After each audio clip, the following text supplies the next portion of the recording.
El tema de la lección se titula Tentación, Pecado y Consecuencia.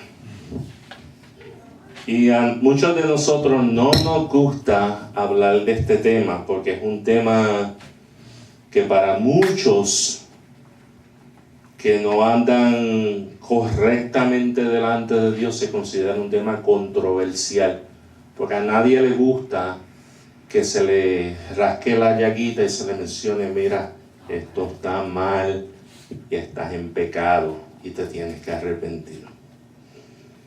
Pero hay un plan divino que fue establecido desde antes de la fundación del mundo, el cual Dios preparó para traer salvaciones a aquellos que voluntariamente entren por ese plan y por ese proceso.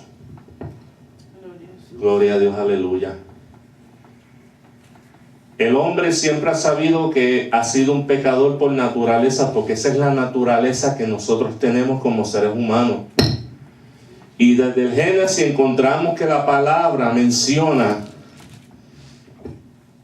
este término pecado de una manera directa. Génesis 4:5 menciona a un hombre enojado. Estamos hablando de Caín. Y en ese capítulo de Génesis 4, tanto Abel como Caín fueron a presentar una ofrenda delante de Dios. Porque allá se había dictado que para entrar ante la presencia de Dios uno tenía que traer un sacrificio y tenía que traer una ofrenda. Pero Dios miró con agrado la ofrenda de Abel y miró con desagrado la ofrenda de Caín. Y muchas veces yo me pregunto por qué eso ocurrió. La Biblia no lo menciona, pero yo me imagino de que dentro del corazón de Caín había un interés personal de él para tratar de comprar a Dios y comprar la presencia de Dios y comprar las bendiciones de Dios. Y quizás Dios vio eso dentro del corazón de Caín y dijo: no, yo no puedo aceptar esta ofrenda, porque Dios todo lo sabe. Dios conoce nuestro corazón desde antes que nosotros abramos nuestra boca. Génesis 4, vamos a buscar un momentito porque quiero entrar en la lección de esta manera. Y en el verso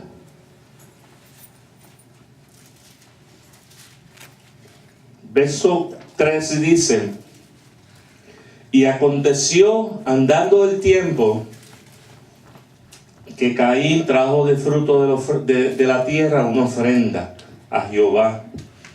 Y Abel también trajo de los primogénitos de sus ovejas y de lo más gordo de ellas. Y aquí es donde está el detalle. Y dice: y miró Jehová con agrado a Abel y a su ofrenda, pero no miró con agrado a Caín y la ofrenda suya. Y este es el punto importante de lo que quiero empezar en esta noche. Y se ensañó, dice, se enojó, se molestó Caín en gran manera y decayó su semblante. Caín se enojó, Caín estaba molesto porque Dios había aceptado la ofrenda de Abel y no había aceptado su ofrenda. Y su actitud cambió. Entonces Jehová dijo a Caín: ¿por qué te has enojado y por qué ha decaído tu semblante? Dice: si bien hicieres, no serás enaltecido, y si no hicieres bien, el pecado está a la puerta. Con todo esto, a ti será su deseo y tú te enseñorearás de él. Dios le estaba dando una opción a Caín de escoger si iba a hacer lo bueno o iba a cometer pecado con la actitud con que estaba presentado delante de Dios.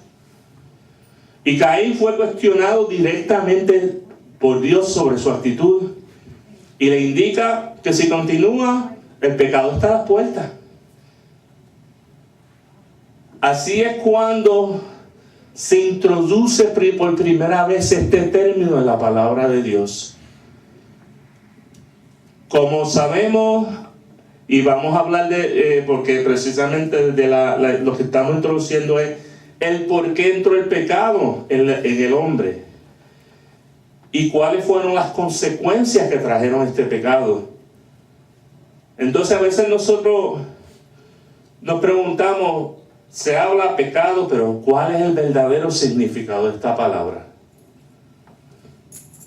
Y cuando profundizamos el significado, porque el diccionario habla de muchas cosas,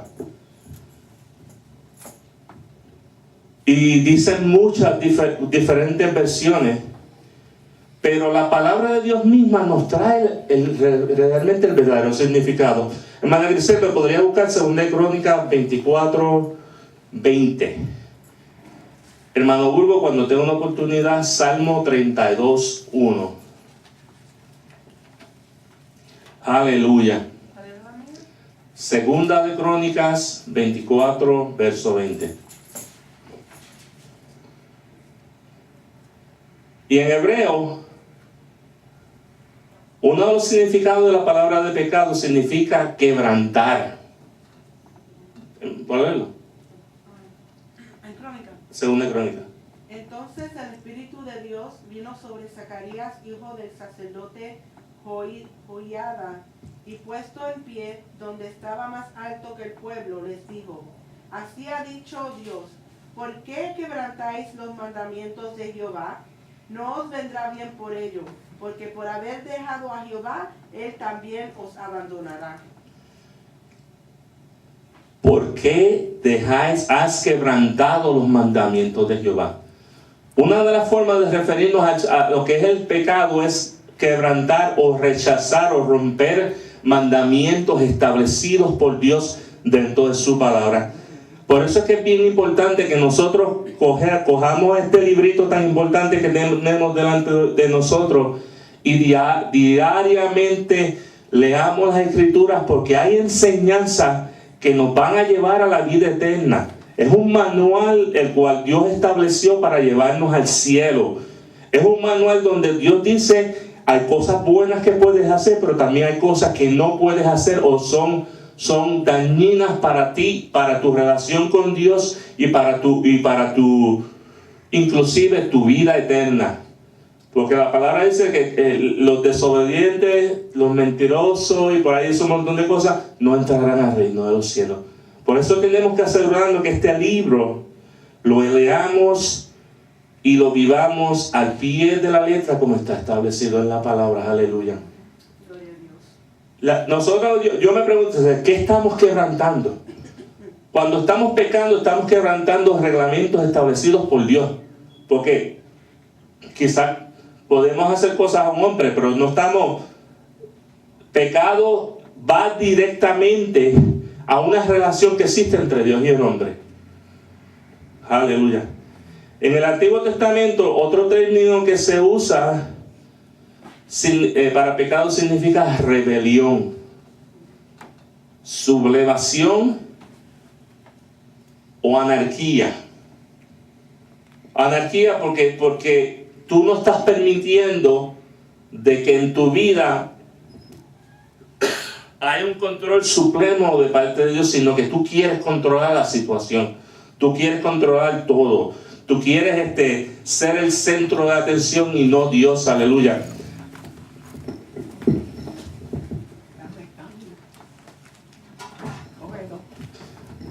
Vamos a poner, y es algo que está establecido, se ha sido enseñado. El ser humano tiene 3 partes: alma, cuerpo y espíritu.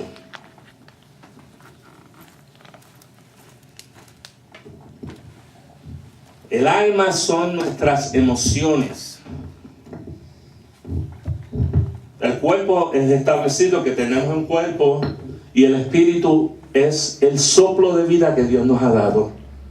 Dios nos ha dado un libre albedrío para nosotros escoger lo bueno y lo malo.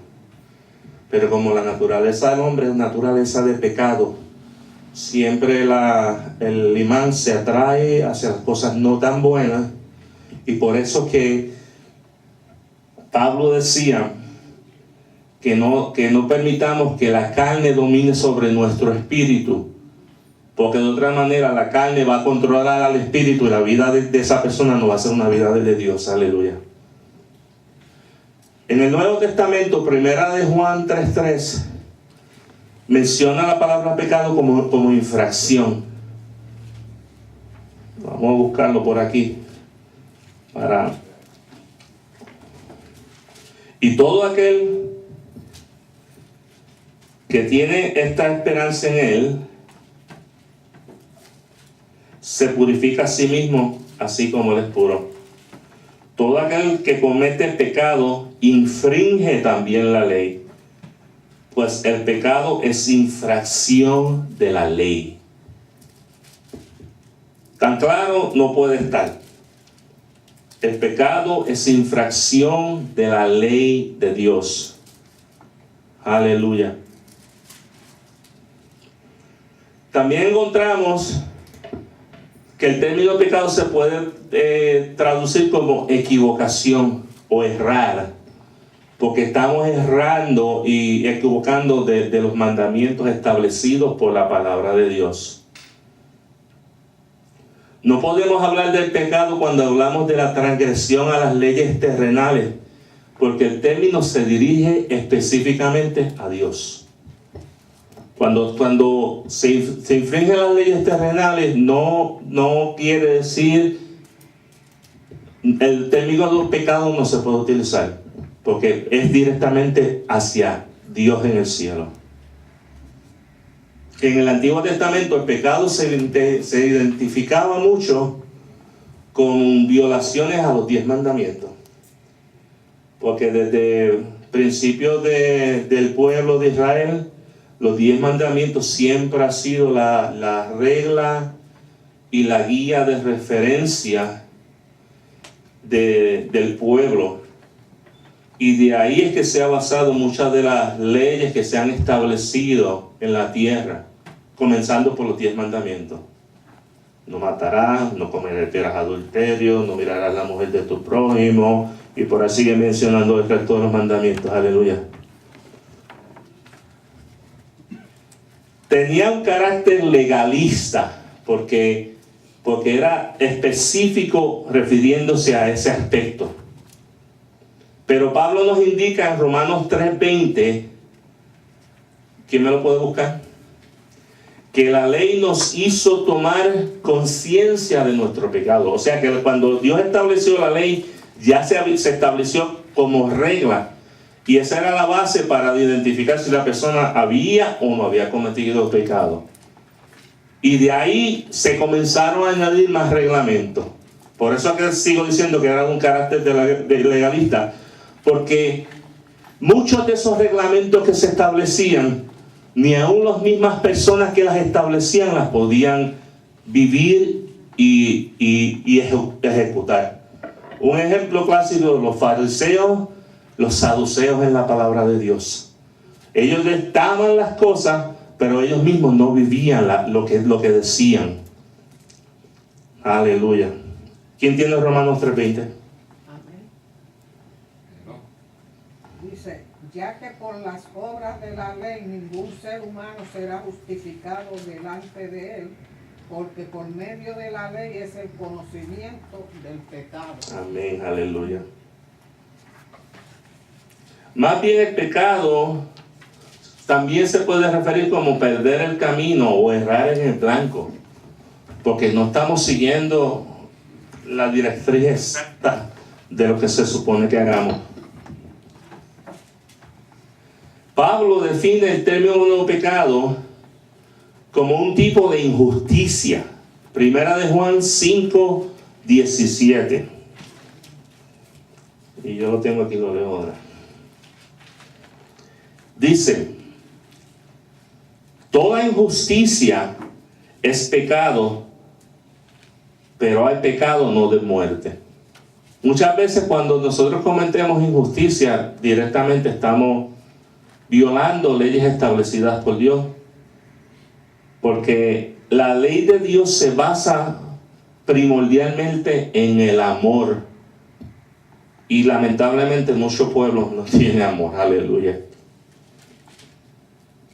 El apóstol en este libro, en adición a eso, en el libro de Santiago, capítulo 2, verso 9, nos menciona y nos dice lo siguiente: pero si hacéis acepción de personas, cometéis pecado y quedáis convictos de la ley como transgresores. O sea que seguimos añadiendo a que el pecado como naturaleza es cualquier violación a la ley de Dios, cualquier infracción, cualquier error que se cometa con referente a la palabra. Pero Dios tiene un plan para librarnos de eso. Y eso es lo que se va a estar discutiendo.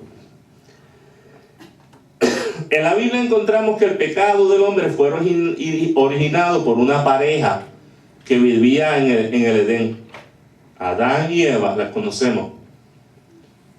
Y en el Edén era considerado un paraíso, un lugar, yo diría perfecto, porque todas las condiciones que estaban establecidas para que el ser humano se desarrollara y viviera estaban allí presentes.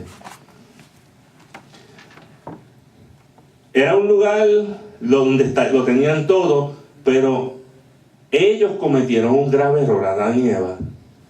Desobedecieron la instrucción directa que venía de parte de Dios sobre el no tomar del árbol que estaba en el medio del huerto. Y este error causó unos efectos irreparables en la relación que existía en ese momento entre Dios y el hombre, e introdujo este problema que se conoce como el pecado. Pero también tenemos que entender de que antes de que ellos cometieran ese error, hubo una persona que hizo lo mismo en el cielo. Y sabemos de quién estamos hablando, ¿verdad, hermano? Estamos hablando de Lucifer, de Satanás. Y ese ángel, ese querubín que estaba en el cielo, quiso tomar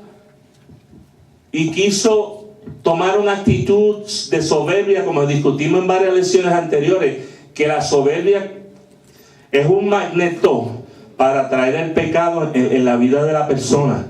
Una arrogancia. Yo quiero ser como Dios. Yo voy a tratar de usurpar el trono de Dios. Y comenzó a tratar con ángeles y a hablar con ángeles y a convencerlos de que la obra que ellos querían hacer en el cielo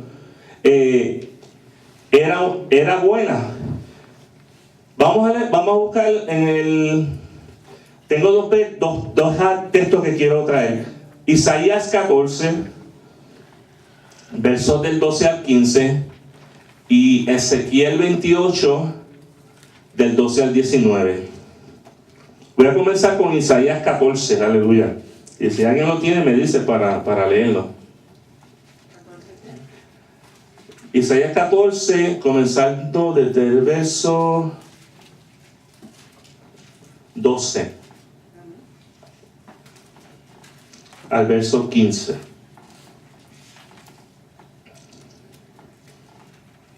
¿Quién lo tiene? Yo lo dice. ¿Cómo caíste del cielo, oh lucero, hijo de la mañana? Cortado fuiste por tierra, tú que debilitas a las naciones. Tú que decías en tu corazón, subiré al cielo, en lo alto junto a las estrellas de Dios. Levantaré mi trono y en el monte del testimonio me sentaré. A los lados del norte, sobre las alturas de las nubes subiré y seré semejante al Altísimo. Mas tú derribado eres hasta el Seol, a los lados del abismo. Aleluya.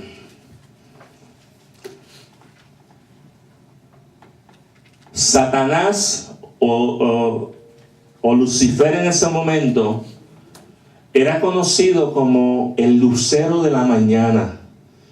Era uno de los querubines que más brillaba en el cielo. Y Lucifer tenía a cargo muchas funciones, porque la palabra dice aquí que Lucifer era un guerrero. Era un querubín que se dedicaba a la guerra, que se dedicaba a destruir naciones, como dice en el verso 12, perdón. Dice, ¿cómo caíste, oh lucero, hijo de la mañana? Cortado fuiste por tierra, tú que debilitabas a las naciones. Su función era, cuando Dios daba un mandato de destruir una ciudad o una nación, su función era destruir esa nación. Díganme, hermano. Si todavía la tierra no estaba hecha todavía. Y no estaba hecha. ¿Y qué naciones destruía él? A eso voy. A eso voy. Dios conocía que Lucifer iba a querer usurpar el trono de Dios.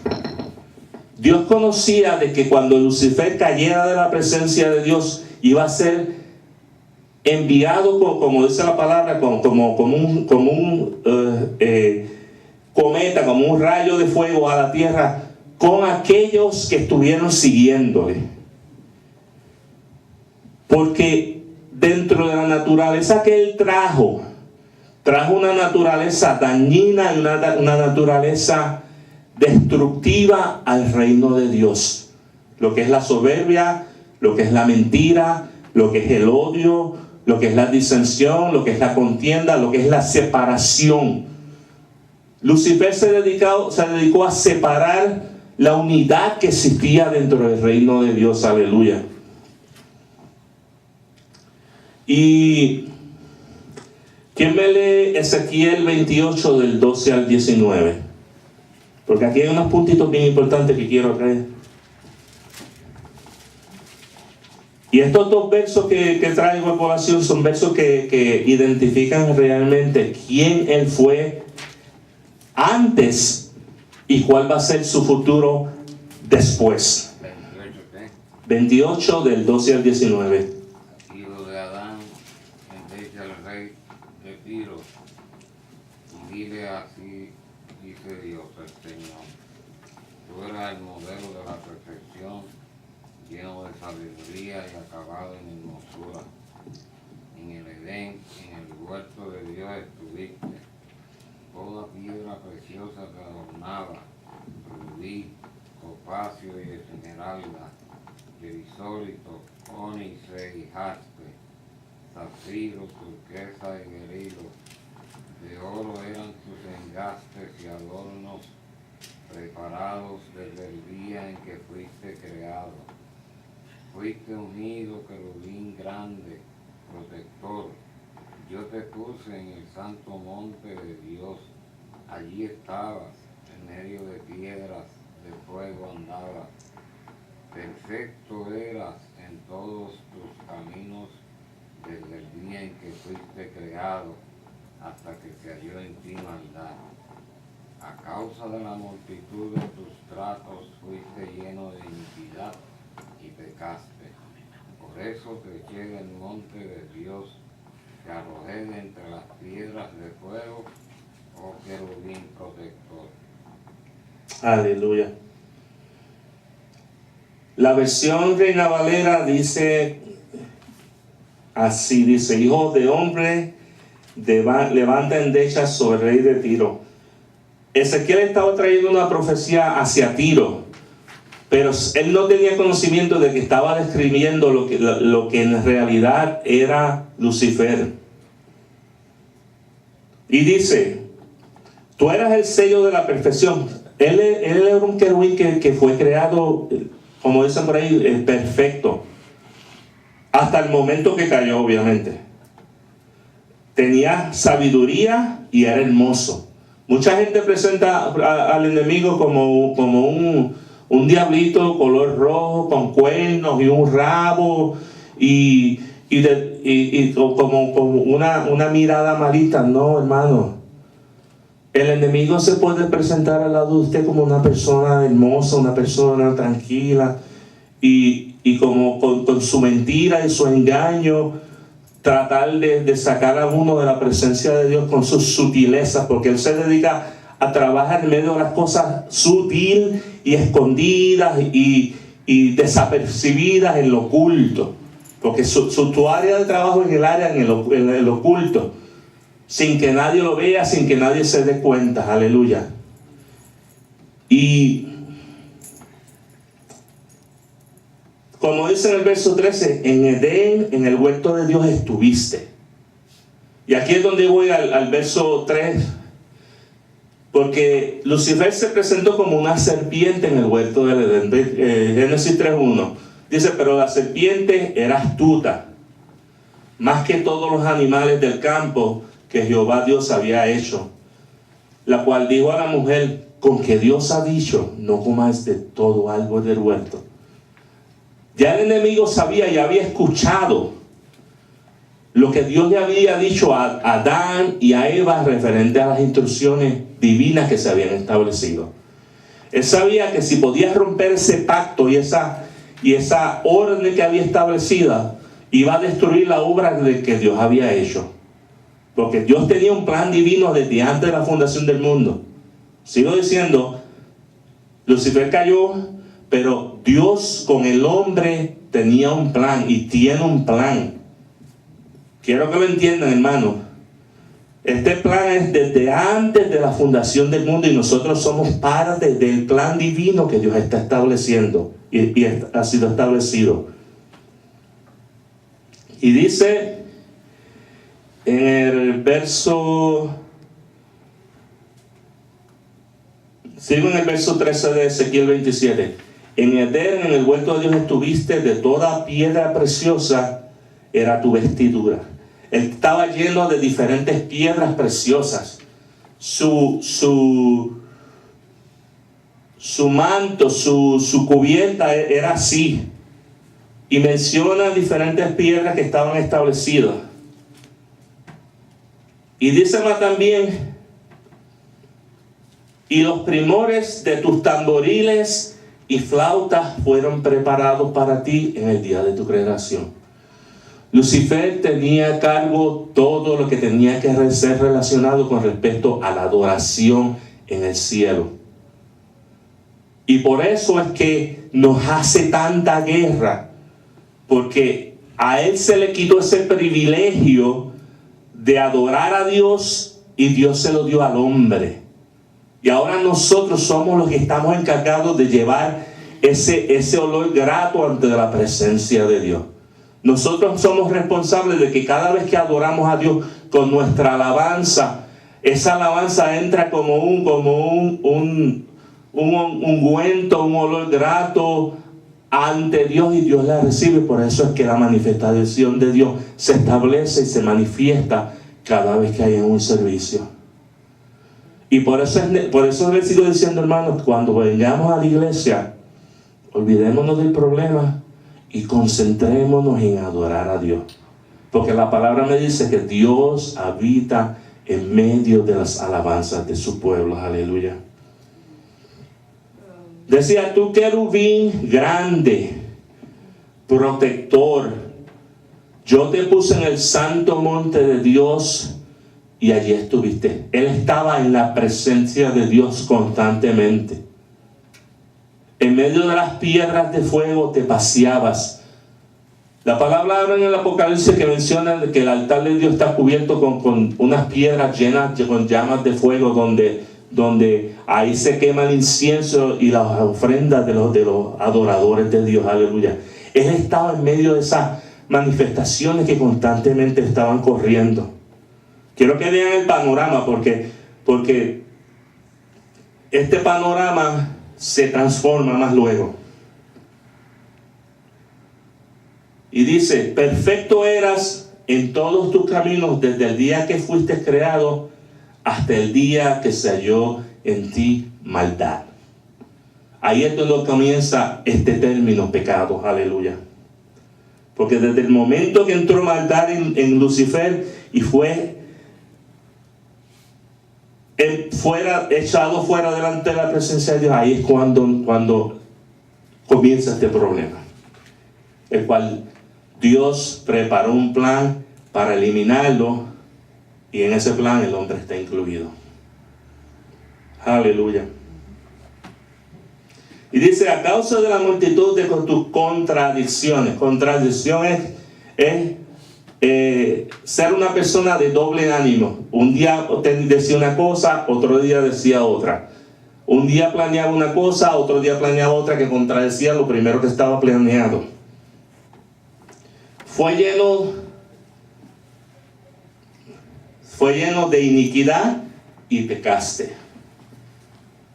El hombre de doble ánimo es una bomba de tiempo, porque termina, como dice la palabra, cometiendo un error, cometiendo una infracción y cometiendo pecado delante de la presencia de Dios. Por lo que yo te eché del monte de Dios y te arrojé de entre las piedras de fuego, oh querubín protector. Se enalteció tu corazón a causa de tu hermosura. Oh, yo soy mejor que nadie. Entró orgullo, entró avaricia, entraron tantas cosas en su vida. Envidia. Él las quería para él. Él las quería para él. Todavía. Y todavía las quiere. Lo que pasa es que el hombre es el que le sirve a Dios, es el estorbo que él tiene. Dice, corrompiste tu sabiduría a causa de tu esplendor, y yo te arrojé por tierra delante de los reyes. Te pondré para que miren en ti. Con la multitud de tus maldades y con la iniquidad de tus contradicciones profanaste tu santuario. Yo pues saqué fuego de en medio de ti, el cual te consumió, y te puse en ceniza sobre la tierra a los ojos de todos los que te miran. Ese va a ser el futuro. La palabra nos dice que cuando el Señor venga por segunda vez a buscar su iglesia, va a hacer juicio sobre el enemigo y sobre aquellos que están siguiendo sus pasos. Y todas estas personas pues van a ser echados, como dice la palabra, en el lago de fuego y azufre. Y ahí van a estar por toda la eternidad. Aleluya.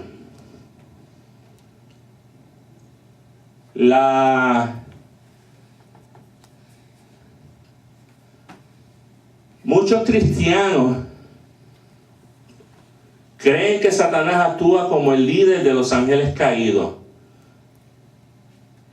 Y estos demonios existen en el mundo que es invisible y un mundo que es espiritual. Pero al mismo tiempo, estos seres que están en el mundo espiritual afectan el mundo físico. Yo siempre he dicho, y yo creo que siempre que han escuchado lo que yo he dicho, lo que nosotros hablamos en el mundo espiritual siempre se va a manifestar en el mundo físico de alguna manera. Si nosotros hablamos sanidad para nuestra vida, Dios tiene que honrar esa palabra, porque nosotros estamos enviando esa palabra desde el mundo espiritual para que sea manifiesta en el mundo físico. Por eso es que la palabra nos dice en Proverbios que la vida y la muerte está en el poder de la lengua, y ellos disfrutan de sus frutos. Aleluya. Si hablamos constantemente de negatividades, pues lamentablemente lo malo va a estar delante de nosotros. Pero si hablamos una palabra de salud, una palabra de sanidad, una palabra de restauración, una palabra de liberación, el resultado va a ser gloria y presencia de Dios en la vida nuestra. Aleluya.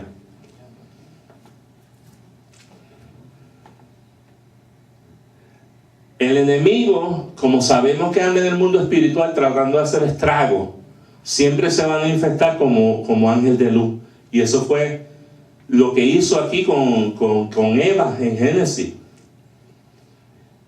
Y Eva, pues en el verso 2 comenzó a decirle, le dijo a la serpiente que estaba, o el enemigo enmascarado en la serpiente, dice, del fruto de los árboles del huerto podemos comer, pero del fruto del árbol que está en medio del huerto, dijo Dios, no comerás de él, ni lo tocaréis, para que no muráis.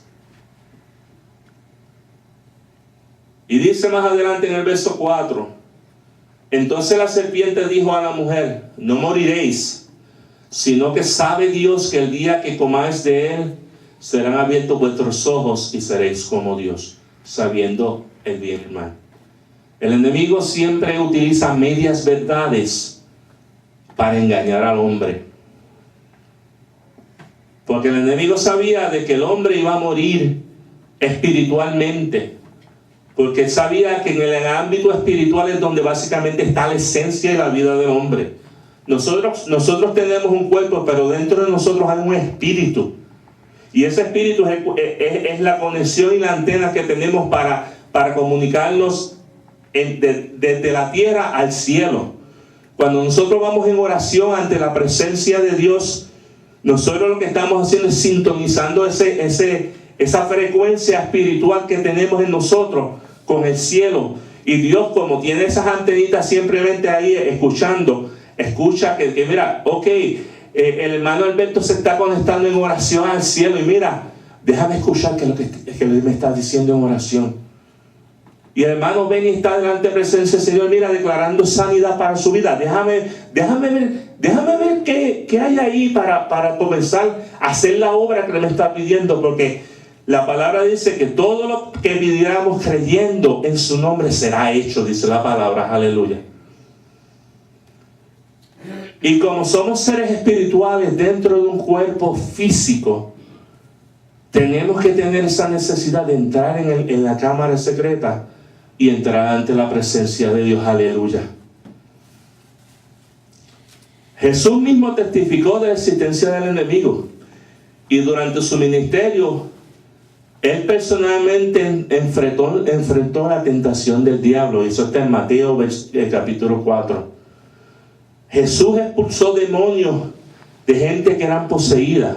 Referencia, Lucas 8, 27 al 33. Y derrotó al maligno a sus legiones de ángeles en la cruz del Calvario. Mucha gente piensa de que el sacrificio que el Maestro hizo en la cruz del Calvario fue un simple hecho de que Él murió como hombre y resucitó a los 3 días. Pero detrás de eso hay un significado mucho más profundo, el cual, como dice el apóstol Pablo, el primer Adán cometió pecado, el segundo Adán vino a restituir al pueblo del pecado. Por eso es que la palabra dice que no hay otro mediador entre Dios y los hombres que no sea Jesucristo. Y eso lo sabemos, y eso se lo decimos a la gente, y a la gente, mucha gente le pasa por encima y no lo entiende. Porque para que podamos llegar ante la presencia del Señor, ante la presencia de Dios, por ese sacrificio que hizo el Maestro, nosotros tenemos acceso libre. Ya no tenemos que estar ofreciendo sacrificios como se hacían anteriormente, sino que libremente podemos entrar y sintonizar esas antenitas y conectarnos con el cielo. Aleluya. Satanás tenía un poder limitado, porque siendo querubín y teniendo todas las funciones que tenía en el cielo, aprendió a conocer el efecto y el daño, el efecto positivo y el efecto negativo. Déjenme aclarar de lo que la adoración hace delante de la presencia de Dios. Por eso Él ha introducido tantos estilos de música tan horribles en la tierra, donde estos estilos de música han hecho tanto daño, tanto efecto a la juventud, y han dañado generaciones, y hasta el día de hoy vemos efectos y daños de lo que estilos de música que se generaron en los 40, 50, 60, 70, 80, 90 están haciendo ahora en estas generaciones. Pero al mismo tiempo Dios también ha establecido unos estilos de música que el cual acercan y nos llevan a la presencia de Dios. Muchas veces tenemos que tomar abrir nuestra mente y preguntarle al Señor, Señor, ¿cuál es la música que te acerca? ¿Cuál es la música que me lleva a tu presencia? ¿Cuál es la música que me lleva a adorar tu nombre, a acercarme más a ti? Porque Dios dice en Jeremías 33:3 que acerquémonos a Dios y Él se acercará a nosotros. Cuando nosotros comenzamos ese deseo de buscar la presencia de Dios, pues Él escucha y Él toma en cuenta lo que estamos pidiéndole y se acerca a nosotros y nos habla y nos ministra y nos lleva a tener una relación más íntima con Dios. Aleluya. Gloria a Dios, aleluya.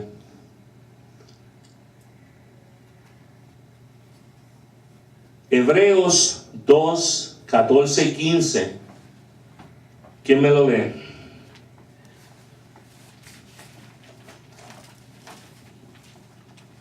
Yo lo tengo aquí, yo lo puedo leer. Dice: así que por cuanto los hijos participaron de carne y sangre, refiriéndose a Israel, Él también participó de lo mismo, para destruir por medio de la muerte al que tenía el imperio de la muerte, esto es, al diablo, y librar a todos los que por el temor de la muerte estaban durante toda la vida sujetos a servidumbre. Porque ciertamente no socorrió a los ángeles, sino que socorrió a la descendencia de Abraham, por la cual debía ser en todo semejante a sus hermanos, para venir a ser misericordioso y fiel sumo sacerdote a lo que Dios se refiere, para expiar los pecados del pueblo. Como dije anteriormente, nuestro Señor Jesucristo fue el cordero expiatorio, el cual rompió ese reglamento y el legalismo que existía, que tenía que establecerse sacrificio para poder ser redimido de pecados. Aleluya.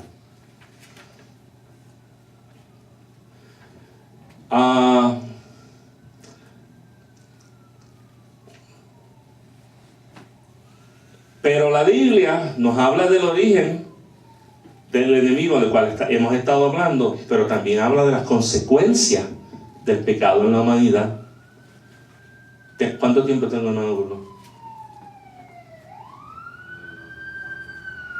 Son las 33. Estamos bien. Gloria a Dios. Realmente no podemos hablar de este tema sin recordar, como hablamos del enemigo, pero también tenemos que hablar de lo que hicieron Adán en el huerto. La Biblia hace responsable al hombre por sus hechos. O sea que cuando Adán cometió el pecado, hubieron unas consecuencias al pecado que ellos cometieron. Aleluya. Y tenemos que hablar de una conspiración satánica que se establecieron. Esos son los primeros 5 versos del libro 3 de Génesis. Y estamos hablando de una serpiente. Y para el tiempo al cual el enemigo utilizó la serpiente,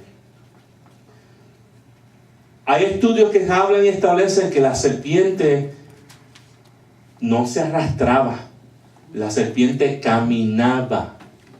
La serpiente tenía patas, tenía brazos como el hombre. Era hermosa. La serpiente tenía un brillo. Y obviamente, como el enemigo quiso utilizar lo mejor que estaba establecido en el huerto, utilizó la serpiente. Pudo haber utilizado un caballo, pudo haber utilizado un burro, pudo haber utilizado una vaca, pero escogió la serpiente. La serpiente era astuta. Y la astucia que tenía el enemigo fue lo que motivó la tentación y fue lo que motivó a Adán y a Eva a cometer el pecado que ellos cometieron. Y había un árbol que estaba en medio del huerto.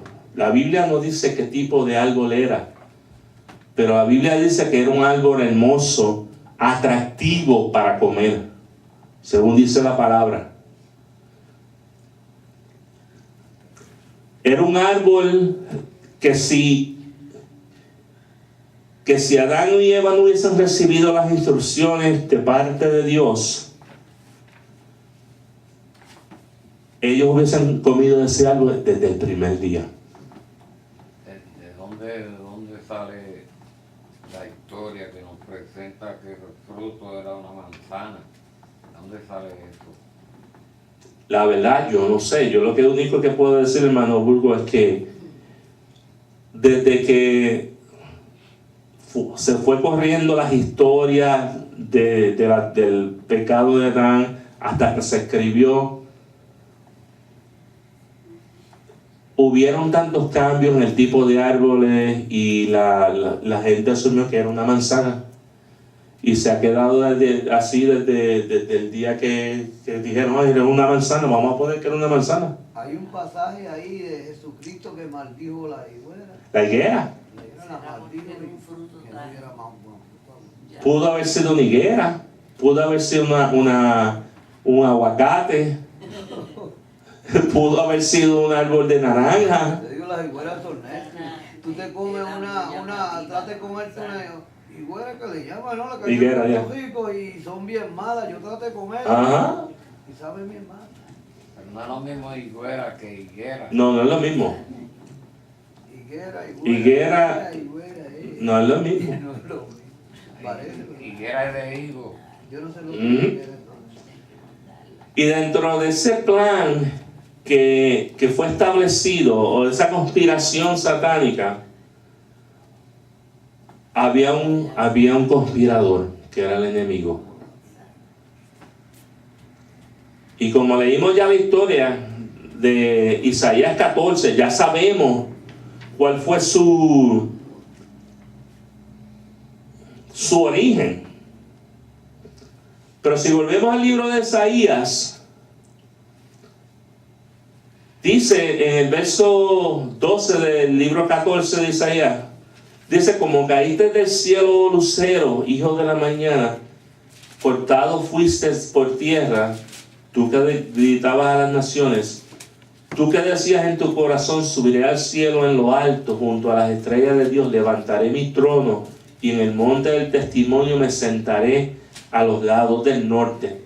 Sobre las alturas de las nubes subiré y seré semejante al Altísimo. Ese era el deseo que él tenía. Pero dice en el verso 15, mas tú derribado eres hasta el Seol, a los lados del abismo.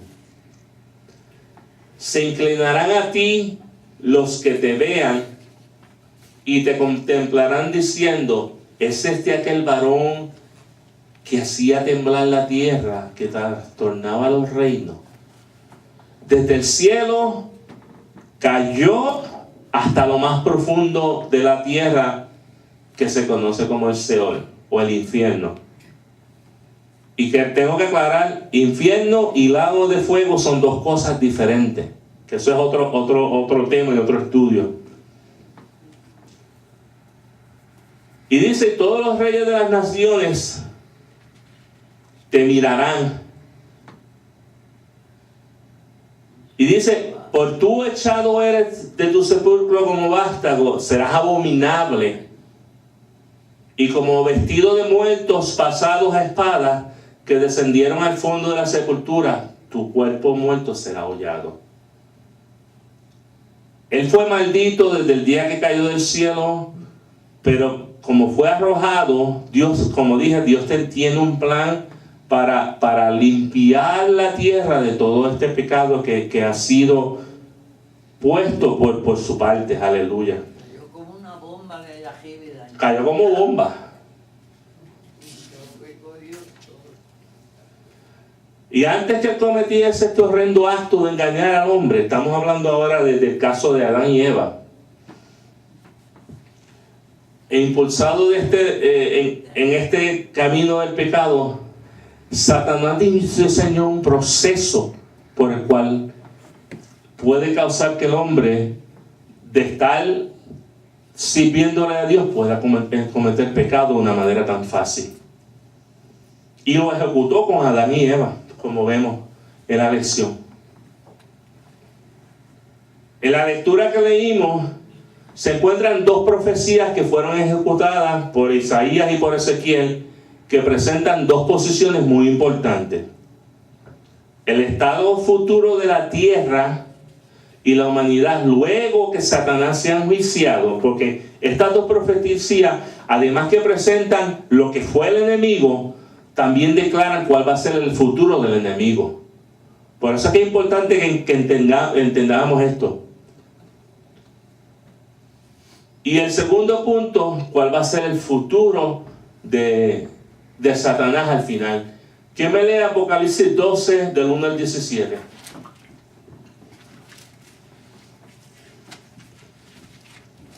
Y antes de su caída, Satanás se introduce a la tierra para causar mal a los seres humanos.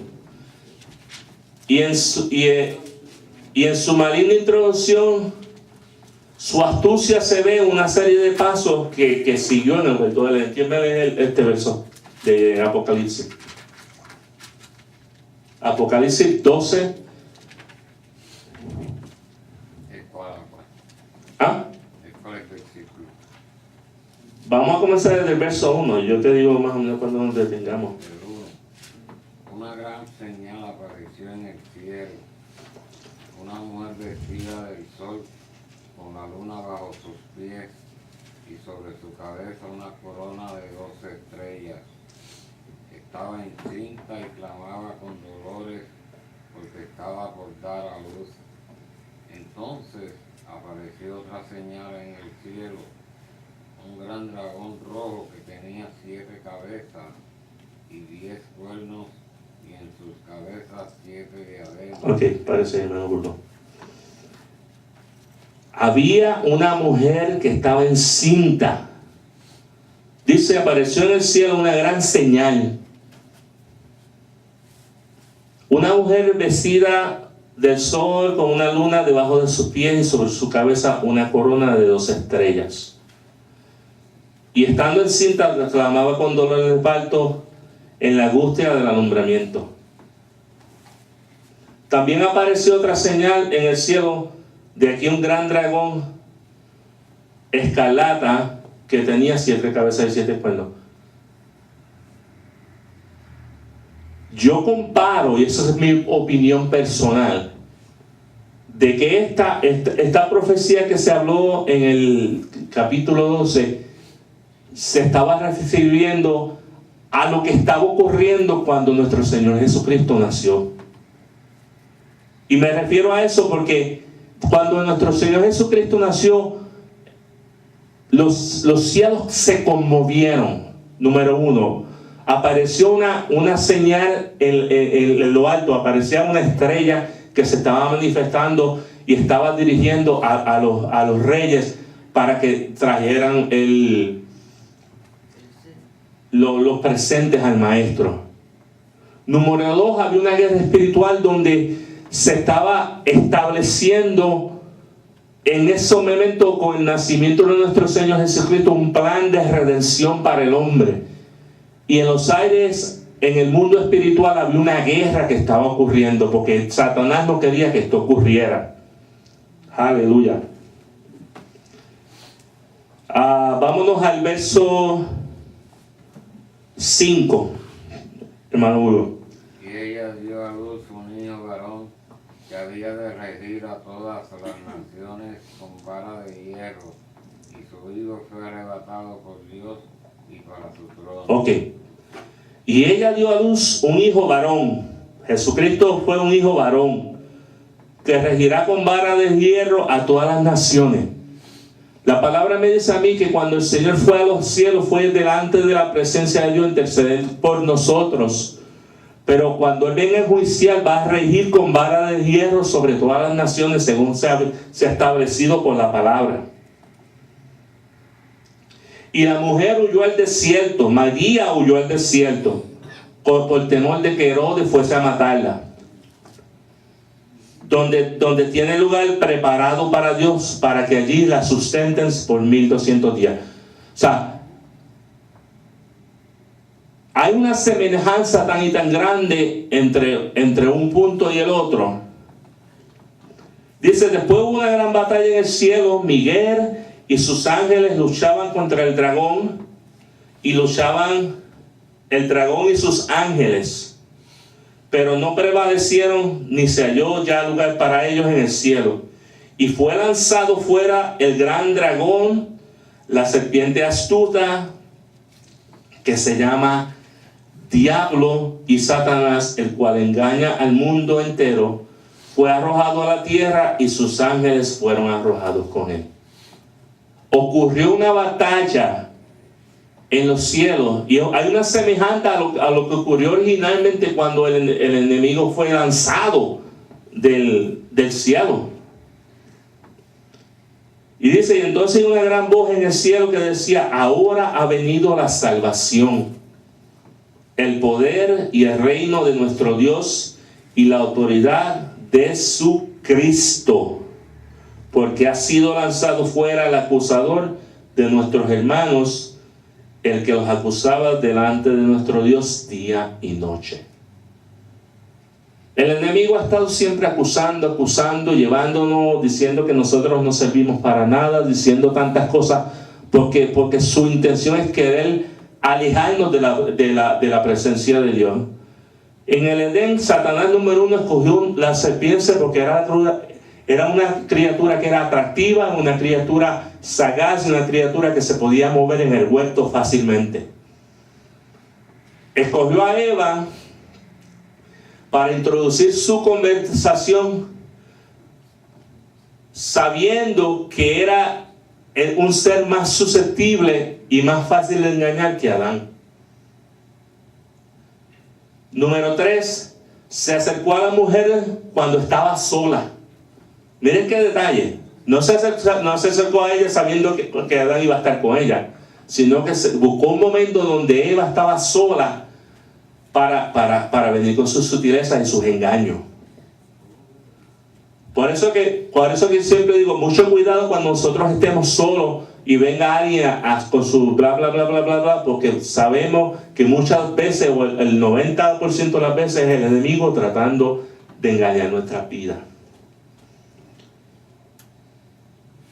Cuarto, inició con Eva una conversación en la que introdujo duda con una pregunta que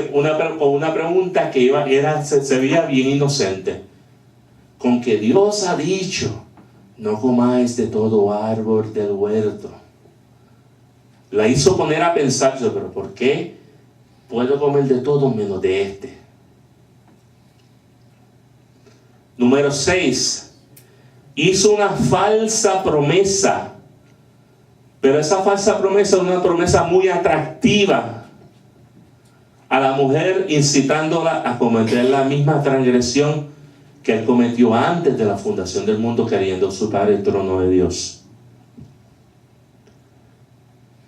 Y en el verso 4 dice, no moriréis, sino que sabe Dios que el día que comáis de él serán abiertos vuestros ojos y seréis como Dios. La misma trama que él utilizó cuando engañó a los ángeles. Vamos a ser como Dios, vamos a tomar el trono. Le dijo lo mismo a Eva, incitándola a pecar. Y Satanás siempre nos hará dudar de la palabra de Dios. El enemigo siempre va a tomar esa posición, va a querer ponernos a dudar de lo que es la palabra de Dios. Pero nuestra actitud debe ser la de mantener firme nuestra confianza en Dios y sus mandamientos. Aleluya. O sea, que estas 6 cosas fueron en un orden. O sea, siempre el enemigo va a querer se va a presentar a nosotros con algo hermoso. No va a venir con lo más feo que exista. Porque él sabe que si se presenta delante de nosotros con algo que no es atractivo para nosotros, nosotros lo vamos a rechazar inmediatamente.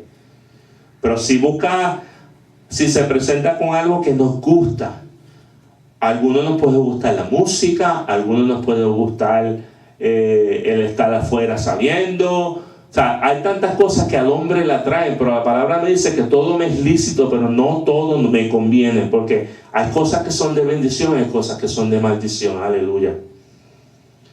O sea, que nos va a traer algo atractivo, nos va a introducir una conversación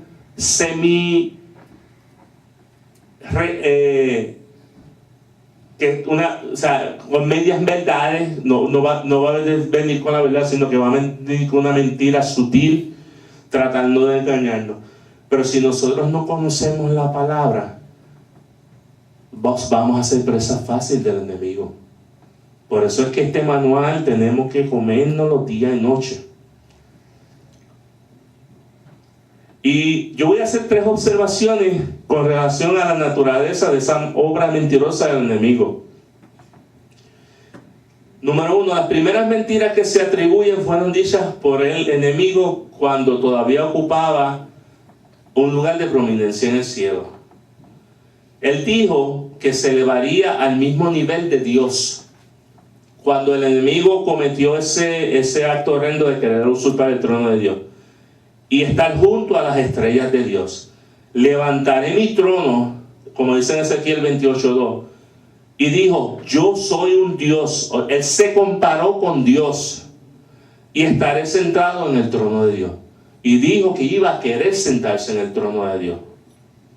Ahora en el huerto de Edén lo vemos entablando una conversación con una mujer con una apariencia que no era la suya, usando como instrumento una serpiente por medio de la cual mintió a la mujer y le dice, entonces la serpiente dijo a la mujer, no moriréis.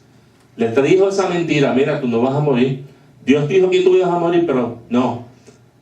Él estaba cuestionando la palabra que Dios le había dado.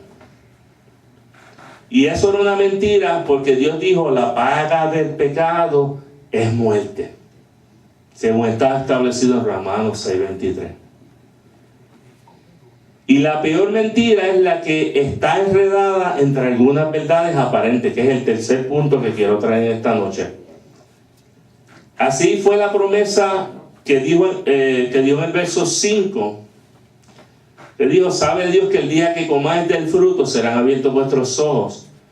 Y esto resultó ser una verdad a medias, porque en efecto les fueron abiertos los ojos para conocer la maldad y adquirieron una conciencia de culpabilidad. O sea que el hombre al cometer el hecho, sí se le abrieron los ojos y también espiritualmente murió. Pero en lugar de ser como Dios, se constituyeron en enemigos y fugitivos de Dios. Y el diablo, como es un engañador astuto, un falso maestro, con razón dijo que el Señor cuando habla mentira, de lo suyo habla, porque Él es mentiroso y padre de mentira, según está establecido en Juan 8:44. Lo voy a dejar ahí, y la semana que viene sigue el hermano Burgos con la segunda parte. Así que Dios les bendiga. Y por aquí nuestra hermana Angélica.